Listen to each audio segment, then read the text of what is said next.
I blamed my body for failing me. When you say you blame your body, what do you mean by that? I soon learned that it was a direct result of the fibroids, which is why I went into labor early, and I was determined to get them out. And I wanted them out as soon as possible. I was rushing to have the surgery done. I was pushing the doctor to do it sooner. This doctor, this OB, he really did take care of me. And was it the same guy? Yes. Okay. And made me wait for the surgery and talked to me about healing. And he even did a little bit of a couple session with my ex-husband and I between the delivery and the surgery. I think this guy really cared. Why do you think you were trying to rush the surgery? I was angry. I was really upset. My body failed me. No one told me to prepare for this. No one told me this was possible. Do you think it was a way for you, my body failed me, and because of these fibroids, I wasn't able, because they caused the complications, correct? Yep, but somehow my body created them, allowed them to exist.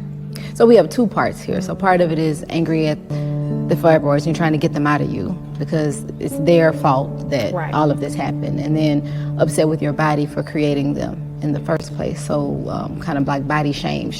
Yes. Okay. What were some of your thoughts at that time? When you go back to thinking about being upset with your body, what were some of the thoughts that you had that you may not have shared with people, and even when you think now, you may think, oh gosh, I was really in a dark place. What?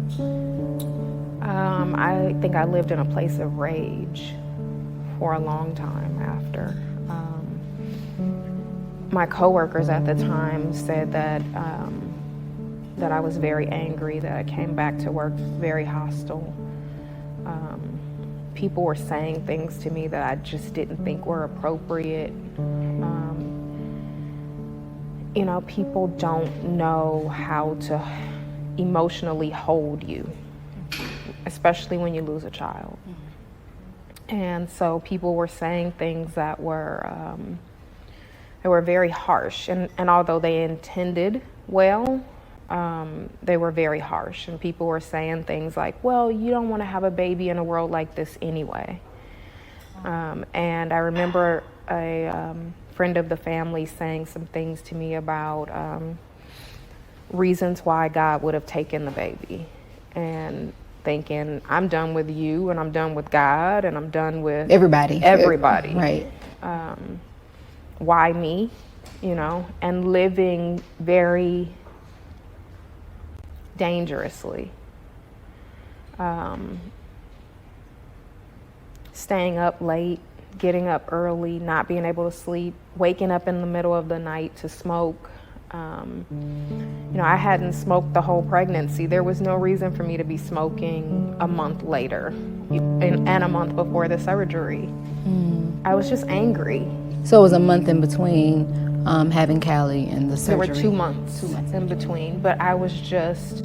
Sounds like you were grieving. I was really grieving. Let's back up a little bit, because I want us to talk about something that I don't think a lot of people are aware of or recognize, which is the empty arm syndrome. Can you talk a little bit about that and what your experience was like? When you give birth to a child, the body biologically prepares itself to care for and nurture the child.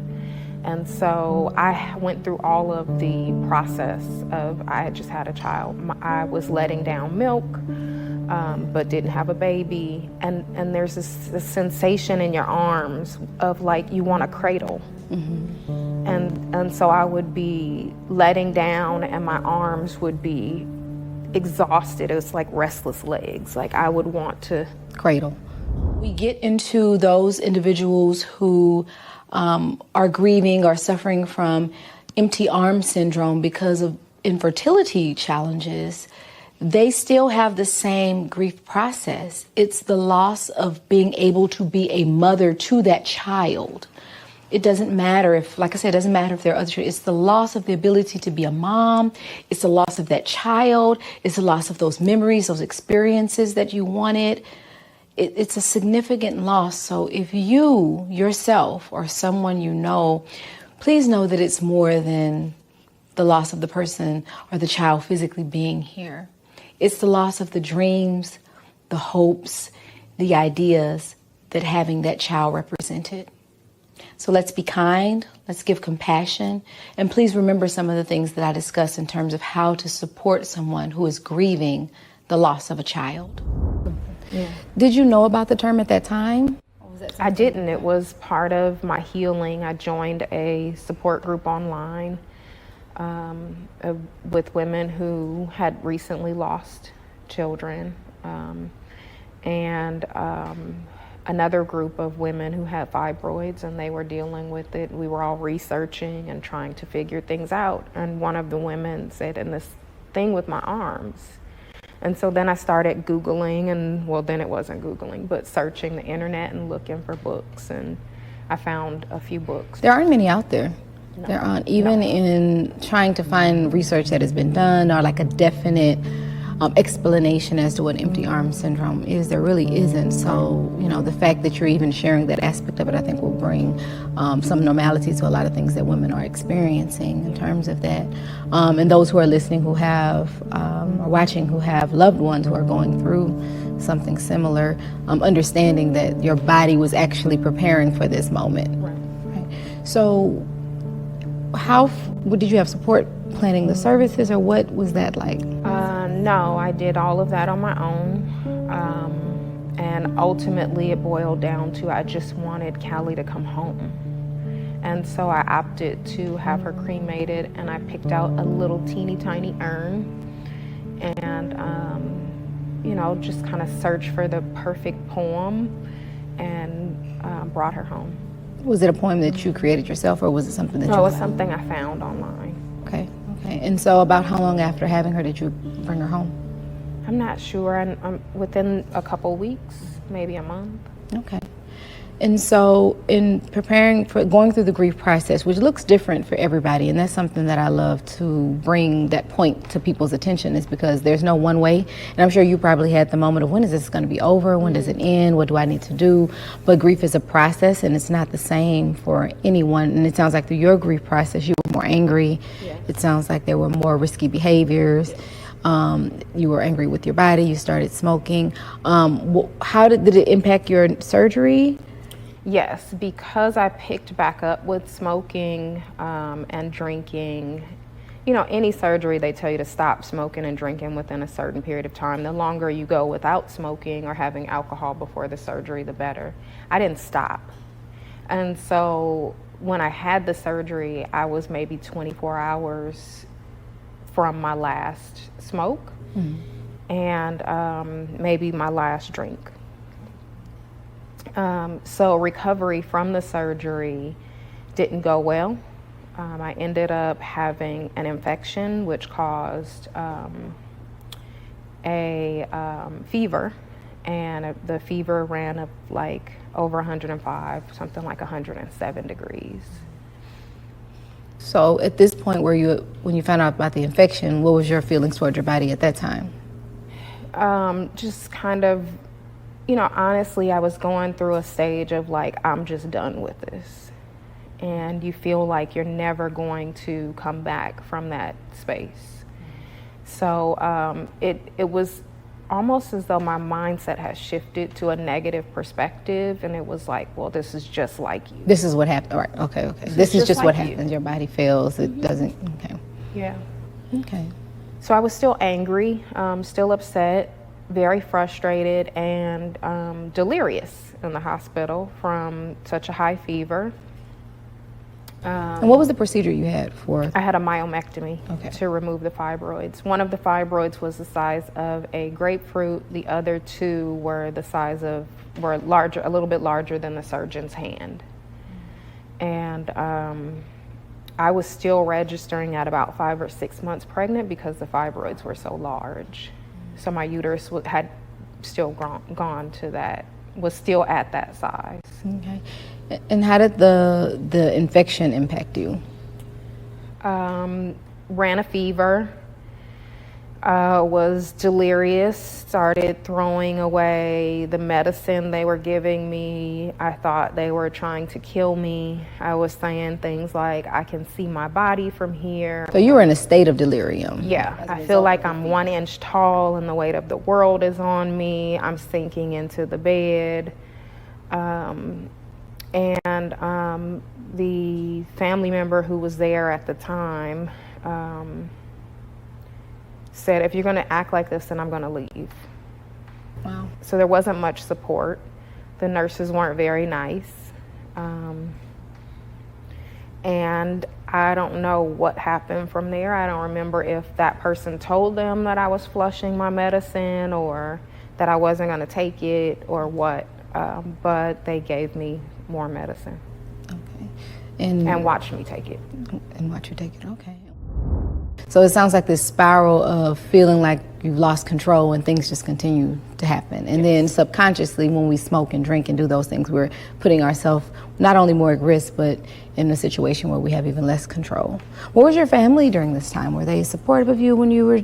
My mother was very supportive, but people either don't want to talk to you about it or they don't know what to say.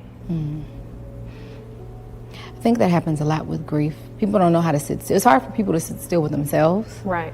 And so when you don't know, because we naturally have a tendency to want to fix things when it comes to those we love and care about. And so people go into fix-it mode as opposed to recognizing that they just can be there, right, being present. Yeah. I had a good friend who would come over and just let me tell her the story over and over. And she wouldn't say anything. She would just sit there and make sure I was eating. And, you know, that was kind of the routine.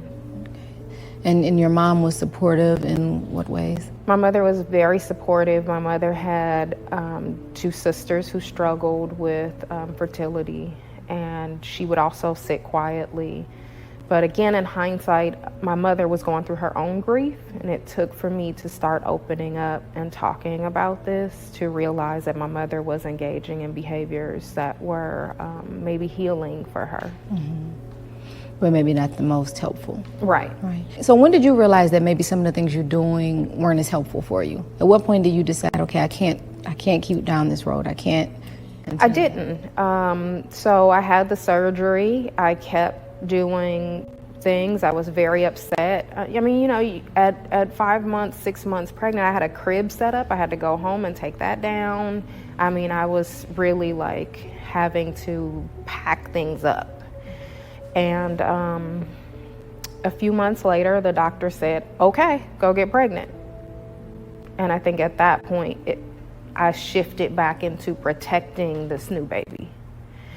And, you know, you just kind of have to release. And the expectation was that as soon as I got a positive pregnancy test, that I come off of work and get in the bed. At 13 weeks, I had to get a cerclage because the other pregnancy with Callie had and the surgery had destroyed my uterus. And so I had to be stitched closed. And I laid in the bed the entire pregnancy. Mm-hmm. So when the doctor said, okay, go get pregnant, did you feel more hopeful? Yes. And most of the people around me who knew me said that they could see that things had shifted for me emotionally, especially after my daughter Skylar was born. Okay. So after you got the news, it sounds like maybe you shifted more to a positive state of thought. Yes. Like, okay, I need to take care of myself. I Right. need to. Okay, so that was the one thing that might have shifted and caused you to stop those negative behavior, Right. or poor coping skills. Yeah. Okay. I mean, there was, you know, throughout the pregnancy, there's now this fear of my body will fail me again. And so then I had to get into a support group for that. Well, that fear is very real because I've worked with a lot of individuals who, you know, have had maybe kids who later on passed away and or really sick kids, maybe had to stay in NICU, preemies, things, Right. you know, all of these. And that fear of what may happen next stays, you know, Yes. is always present, and really making a conscious effort to be aware and talk yourself down and Right. do some self. So what are some of the things you did that helped you not fall into a deep depression the second time being? I think the support group helped, but also my mother came over every day. My mother, one of the things that I know happened with my mother as a result of her grief was she resigned from her job. She had been working for 35 years and resigned. She retired, and she stayed home to help. She came to visit. She would bring me food. I mean, I couldn't get out the bed. So she was there every day, even if it was just for a few minutes or to bring me a sandwich or whatever. So what you're talking about is what people can do actually. Yes. You know, you can go by, she didn't try to fix it or No. give you a long speech. She just made sure that you were Right. getting what you needed. We would watch TV or whatever. Okay. What would be something you would share with someone experiencing something similar? And everybody's grief is different and everyone's experience is different. What might you say to someone that's in that dark place that you were in?